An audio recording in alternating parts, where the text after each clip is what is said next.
Surat As-Saffat surat 37 ayat 51.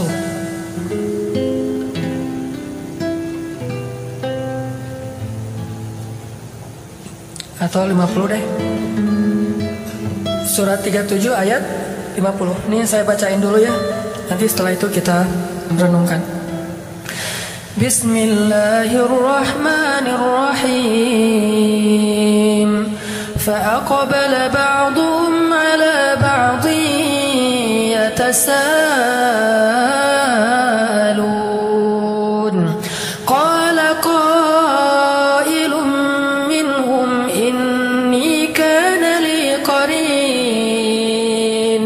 يقول أئنك لمن المصدقين أإذا متنا وكنا ترابا وعظاما أئنا لمدينون قال هل أنتم مطلعون فاطلع فرآه في سواء الجحيم قال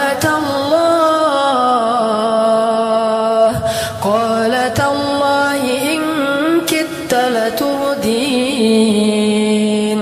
ولولا نعمة ربي لكنت من المحضرين أفما نحن بميتين إلا موتتنا الأولى وما نحن بمعذبين إن هذا لهو الفوز العظيم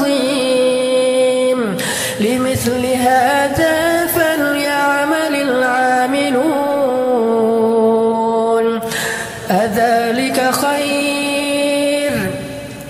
أذلك خير نزلا أم شجرة الزقوم. Ini adegan yang tadi saya kisahkan di surga dan neraka. Fa'aqbala ba'duhum 'ala ba'dhi yatasaalun. Orang-orang di surga nanti saling kenal lagi tuh. Kita tuh cuma nggak kenal sesama kita tuh cuman awal-awal berbangkit doang. Likulli imri'in minhum yawma idzin sya'nu yughnih. Itu cuma berlaku pada saat awal bangkit. Ketika kita awal bangkit dari kubur tuh kita nggak akan saling kenal. Nggak mikirin, siapa kok kamu di sebelah saya? Nggak usah dilanjut. Nanti jadi nggak benar. Udah aja gitu ya. Jadi pas awal berbangkit kita tidak saling kenal. Dan semua dibangkitkan kata Nabi dalam keadaan tidak berbusana dan tidak dikhitan. Kata Aisyah, aduh malu sekali hari itu. Kata Nabi, ya Aisyah, bagaimana seseorang bisa merasakan malu padahal hari itu hari ketika setiap orang sibuk dengan urusannya sendiri-sendiri. Seorang ayah lari dari keluarganya, suami lari dari istrinya dan seterusnya. Tapi setelah adegan itu manusia nanti akan saling kenal lagi. Makanya muncul adegan saling memberi pertolongan, saling menghujat, saling menimpakan dosa-dosa, saling menuntut. Itu berarti udah kenal. Nah di surga manusia saling kenal lagi tuh. Sehingga kata Allah, fa'aqbala ba'duhum 'ala ba'dhi yatasaalun. Manusia akan bertemu lalu saling bertanya. Kata mereka, ini kana li qarin loh. Ada lohnya. Ini kana li qarin. Apa artinya? Dulu saya tuh punya teman loh, kata dia. Ini kata dia sama orang yang penduduk surga. Apa temannya? Teman yang tadi di dunia yang saling berlomba-lomba dalam 1000 dinar. Yang satu 1000 dinar beli istana, yang satu lagi 1000 dinar beli istana di surga. Yang satu 1000 dinar nikah di dunia, yang satu lagi nikah di surga. Yang satu lagi 2000 dinar beli kebun di dunia, yang satu lagi 2000 dinar beli di surga. Qarinun, teman dekat saya ketika di dunia. Yaqulu ainnaka laminal musaddiqin. Apakah kamu sungguh-sungguh termasuk orang yang membenarkan hari berbangkit dan seterusnya sampai kalimat qala hal antum muttali'un. Berkatalah pula ia, maukah kamu meninjau temanku itu? Kata dia kepada siapa? Kayak tadi kepada malaikat. Malaikat, tolong cariin dong teman saya yang ini. Oh, ini mah nggak ada di daftar surga. Dia mah di neraka. Oh, gitu ya. Udah pergi aja ke jendelanya surga. Lalu melihat ke arah neraka. Ketika bertemu di neraka, fattala'a itu gini. Jadi ittala'a itu ngelihat itu kayak melongo gitu. Kan surga di tempat yang tinggi, neraka di tempat yang yang rendah, yang dalam. Dari surga dia ngelihat ke bawah, ke neraka. Fattala'a, ayat berapa tuh? 55. Fattala'a fara'ahu fi sawa'il jahim. Lalu dia lihatlah saudara atau temannya itu di dalam neraka yang sangat panas, menyala-nyala. Dan melihatnya itu nggak pakai teropong segala macam. Aduh, nggak kelihatan. Saya minusnya udah ini. Ada ini nggak optik nggak di sini? Cari di neraka nggak ada.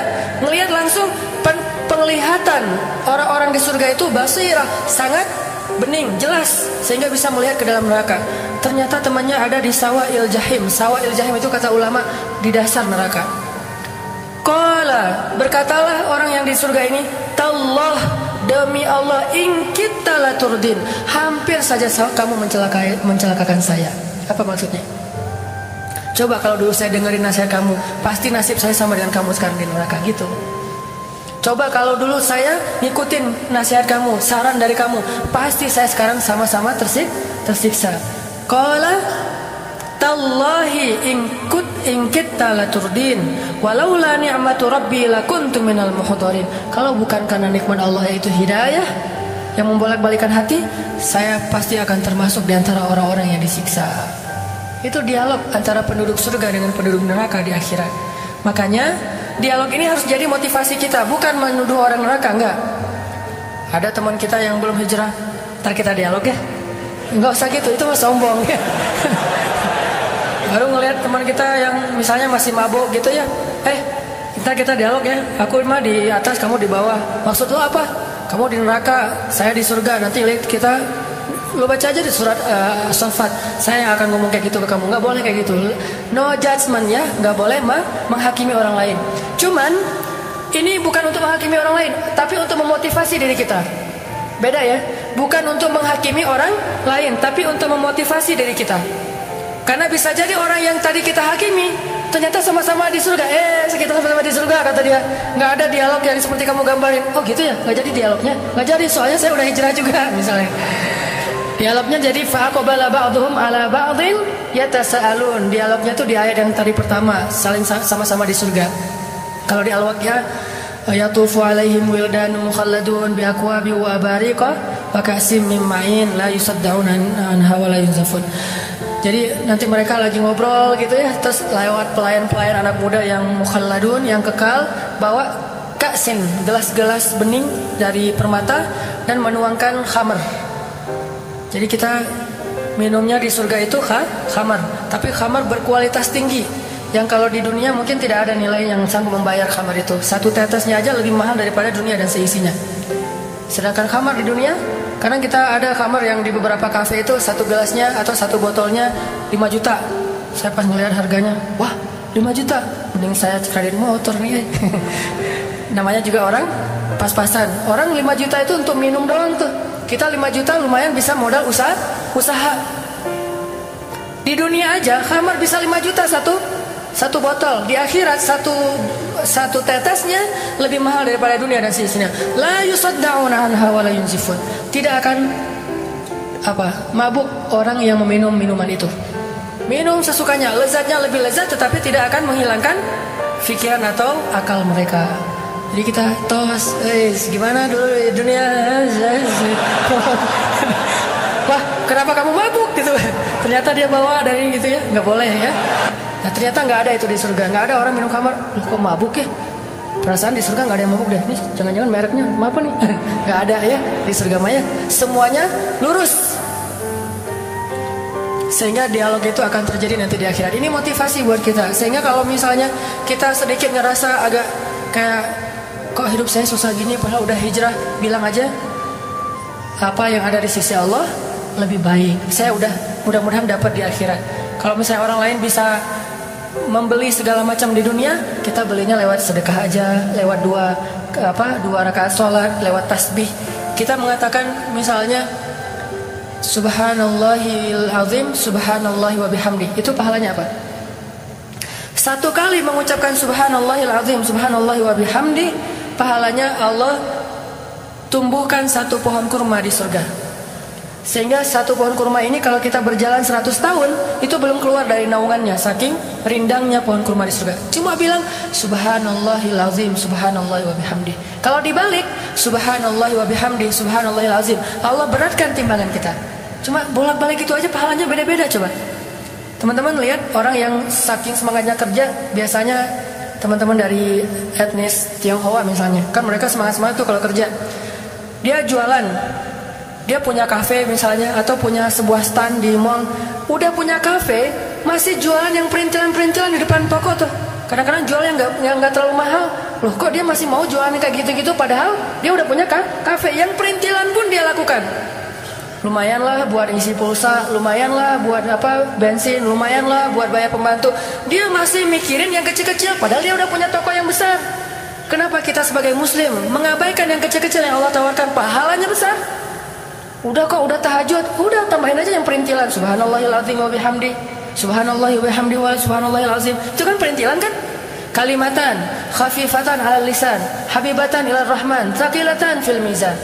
Subhanallahi wa bihamdi, subhanallahil azim. Itu perintilan loh. Gampang ngucapinnya, tetapi pahalanya luar biasa di sisi Allah SWT. Jadi nggak boleh bilang, kan udah tahajud, kan udah umroh, kan udah tilawah, kan udah. Sama kayak orang tadi, kan udah punya toko, kenapa masih jualan yang kecil-kecil di depan tokonya?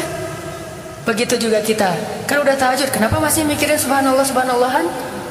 La haula wala quwata illa billah. Itu adalah satu box perhiasan di dalam surga, disimpannya di bawah arasy, bukan di bawah tempat tidur, di bawah arasy. Siapa yang mengucapkan la haula wala quwata illa billah, Allah memberikan kanzun. Kanzun itu kayak harta terpendam yang tersimpan di bawah arasy Allah Subhanahu wa taala. Sehingga pas kita nanti masuk surga insyaallah, tiba-tiba Allah mengatakan, "Abdi, hambaku, ini untuk kamu." Ya Allah, ini dari mana? Dari la haula wala quwata illa billah. Wahai hambaku, ini untuk kamu. Dari mana? Dari subhanallah, dari alhamdulillah, dari Allahu akbar, dari la ilaha illallah. Artinya kalau orang membeli dunia dengan hal-hal yang kayak gini, kita membeli akhirat dengan hal-hal yang seperti ini.